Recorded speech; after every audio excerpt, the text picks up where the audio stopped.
Pronto. Bom dia, estamos aqui no SESMIT com a Lívia. E a gente veio fazer algumas perguntas sobre saúde do trabalhador. A primeira pergunta é, o que vocês fazem aqui na Católica? Então, aqui é o SESMIT, o Serviço Especializado em Engenharia de Segurança e Medicina do Trabalho.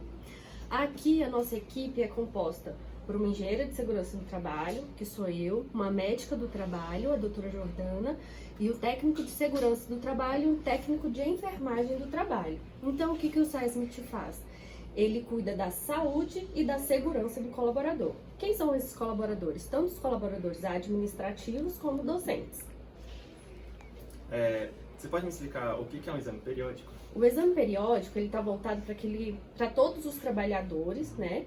E ele cuida da saúde, de fato, do colaborador. Então, a gente se baseia em 2 datas de vencimento do exame periódico. Para aqueles colaboradores que estão expostos a algum tipo de risco ocupacional, a gente realiza esse exame anualmente, ou aqueles colaboradores que não estão expostos a nenhum risco ocupacional, ele é feito bienal, a cada 2 anos. Então, quando a gente fala de colaboradores que estão expostos a algum risco, por exemplo, aqueles colaboradores que trabalham na higienização, eles estão expostos ao risco biológico, né? Os docentes da área da medicina, da área da fisioterapia, da química, estão expostos tanto a alguns agentes biológicos como agentes químicos, no caso da química. Então, além de ele vir aqui e passar com a médica do trabalho, ele realiza também exames complementares. Quais seriam esses exames complementares? Hemograma, glicemia, de acordo com os químicos que eles estão expostos. Por exemplo, os nossos colaboradores fazem atividade em altura, então eles também precisam fazer alguns exames específicos. Então, tudo isso é baseado dentro de um programa que chama Programa de Controle Médico Ocupacional. Então, todas essas diretrizes estão dentro desse programa. Mas isso, no caso, esses exames seriam só quando fosse na parte admissional ou eles fazem ao decorrer do trabalho? Ao decorrer. Então, o colaborador, quando ele entra na instituição, ele faz o exame admissional. Durante o período que ele está no trabalho efetivo, ele faz o exame periódico. Aí entra naquela tabela que eu te falei. Anual ou bienal, de acordo com o risco que ele está exposto, né? Então, se ele entrar, a colaboradora, licença maternidade, ela também faz um exame de retorno ao trabalho. Quando apresenta um atestado superior a 15 dias e essa pessoa precisa ser encaminhada para o INSS, quando ela retorna, ela também faz um exame de retorno ao trabalho. E o exame demissional.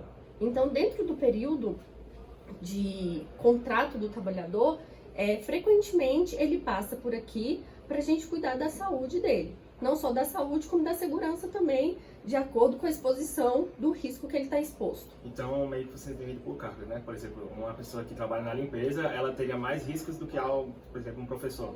Sim, de fato, né? Porque é o que ele está exposto. Por exemplo, um colaborador da higienização, ele limpa o banheiro, então ele está exposto ao risco biológico. Ele também manuseia alguns produtos químicos. Então, tudo isso a gente mensura qual tipo de exposição que aquele colaborador está exposto durante a atividade laboral. Sim, tranquilo. E como vocês agem, por exemplo, quando o professor entra de licença ou qualquer outro funcionário?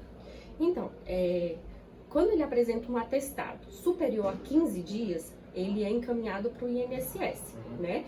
Então, a gente faz esse monitoramento do que aconteceu com ele, mapeia, dá todas as orientações. E ele é encaminhado para o INSS e aí, a partir do 16º dia, é a cargo do INSS o tratamento dele. O tratamento que eu digo assim, o pagamento, o tratamento realmente é por fora. E aí, no caso, é RH que entra com uma pessoa substituta, né, para aquele cargo, função. Mas seria um tempo limite? Não, assim, vai do tempo da recuperação total e aptidão para o retorno ao trabalho. Não, porque só para ele voltar, ele precisa estar apto. Então, ele passa novamente por uma consulta com a médica do trabalho para avaliar se ele está apto ou não para desenvolver as atividades laborais. Tem outro tipo de licença, que é a licença maternidade, né? Voltada só para as colaboradoras.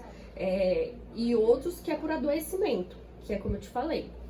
Que é, no máximo, a partir do 16º dia encaminhado para o INSS. No caso, ele tem alguma garantia? Por exemplo, sei lá, aconteceu uma coisa muito grave e ele vai ficar um bom tempo afastado. Teria a chance dele ser desligado ou algo assim por isso? Não, ele é assegurado enquanto ele estiver em tratamento, né?